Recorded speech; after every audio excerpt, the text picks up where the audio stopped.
So now we are heading to the American Revolution. Early in April 1775, General Thomas Gage, who had been sent to replace Thomas Hutchinson as governor of Massachusetts, so now Massachusetts has a military general as their governor, he decided to move against the Massachusetts Militia's supply depot at the village of Concord, which was outside of Boston. On the night of April 18th, Lieutenant Colonel Francis Smith and Major John Pitcairn of the British Army gathered together around 700 men in Boston, and they set out toward Concord. Now, they were going to go there by way of the town of Lexington because supposedly John Hancock and Samuel Adams were hiding there, and Gage had received orders to arrest them.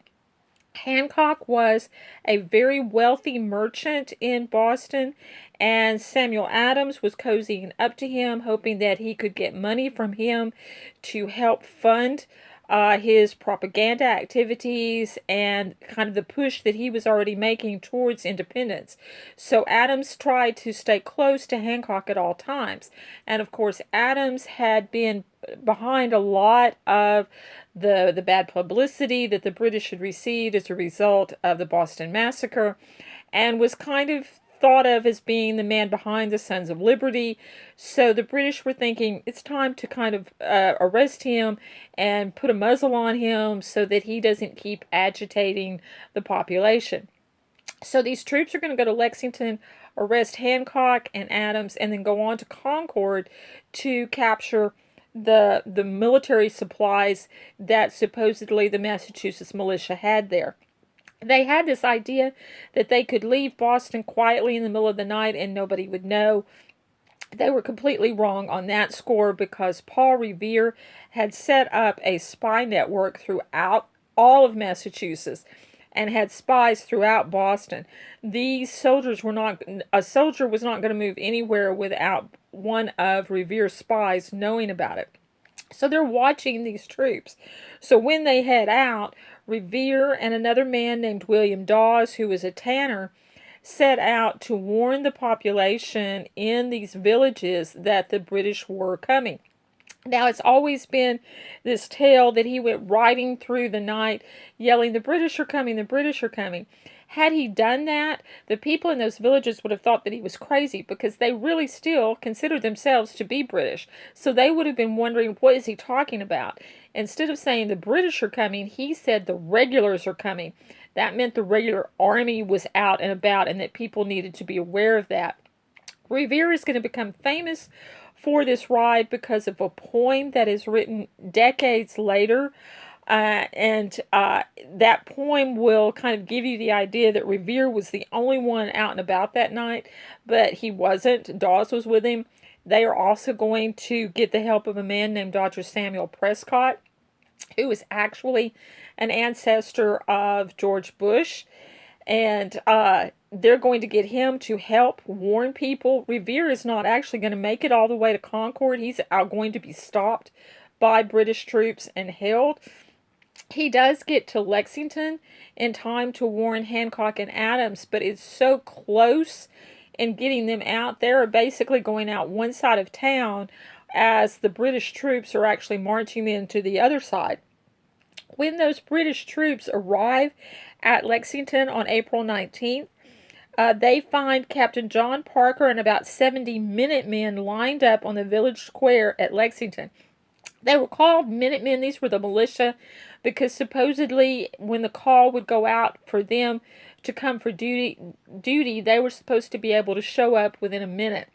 So they were called Minutemen. Now, Parker did not have any intention of fighting. He had 70 guys. There were 700 British troops. But he wanted to have like a show of force and then do a very respectable retreat. Well, suddenly what happens is that the Americans are actually beginning to back up when a shot was fired. To this day, no one knows for sure where that shot came from. It is referred to as the shot heard round the world because once it happened, then the British started firing and they're going to kill 8 Americans and wound 10 others. So you actually now have the British troops have officially fired on Americans, the colonials, And this is going to ultimately become known as the Battle of Lexington. Now they advance on to Concord. The British burn what's left of the powder supply, though the colonials had managed to move most of it to safety. On the way back to Boston, the British were constantly harassed by the Minutemen because word had gone out to all of the villages and towns in the vicinity, and Minutemen and militia had come pouring into the hills around this one road that the British troops would have to go on to get back to Boston. They're going to shoot at these troops the whole way, and the Americans aim for the officers. And once those officers go down, those British soldiers are really kind of at a loss as to what to do, because that's the way the system was set up. You didn't really have a lot of independence in the British Army. The officers controlled everything. So there's a lot of chaos in the line as these troops are being shot at and the officers are being killed. All the British survivors managed to make it back to Boston by nightfall.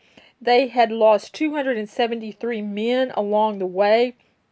The Americans about 95, and together these are referred to as the Battle of Lexington and Concord, and this is considered to be the opening battle of what becomes the American Revolution. When the Second Continental Congress convened in Philadelphia on May 10, 1775, Boston was under siege by Massachusetts militia, commanded by General Artemas Ward.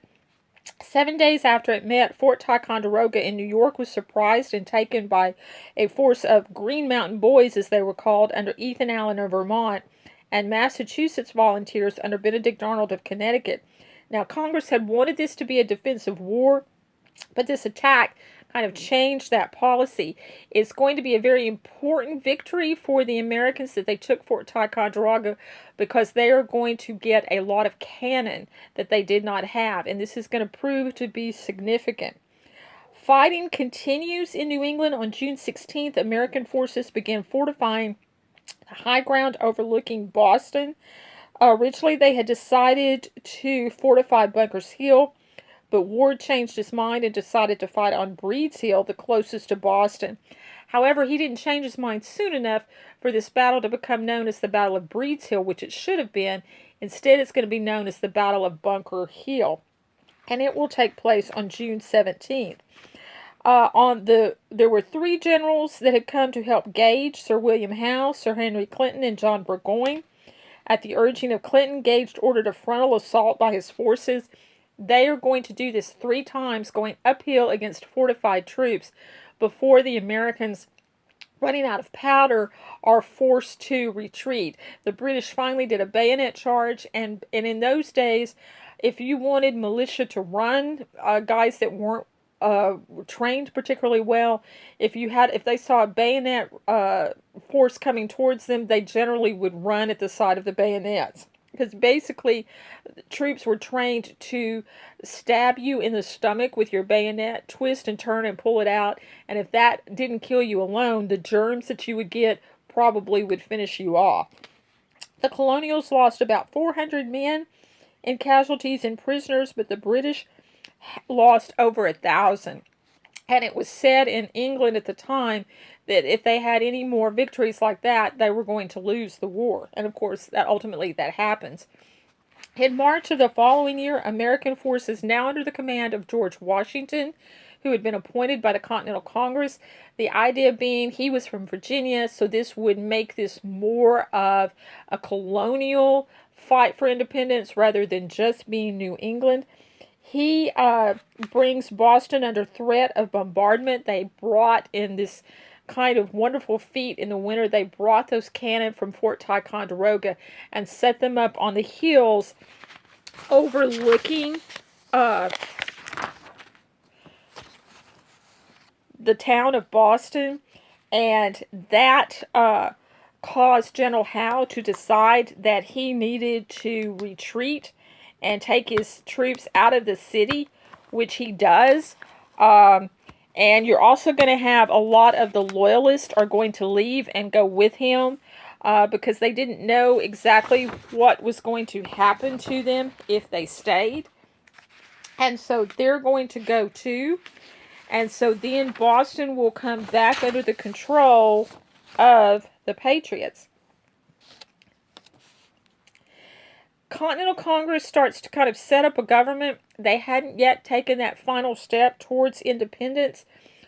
Three things will make them do that: the publication of Common Sense by Thomas Paine in January of 1776, passage of the Prohibitory Act by the British government in December 1775, which restricted all American trade, called for the seizure of all American ships, and defined American resistance as rebellion and treason, and information that England was hiring foreign troops named Hessians to fight their war. And so those four independents gained strength. Richard Henry Lee will stand up in Congress on June 7th and present a resolution that these united colonies are and of rights ought to be free and independent states.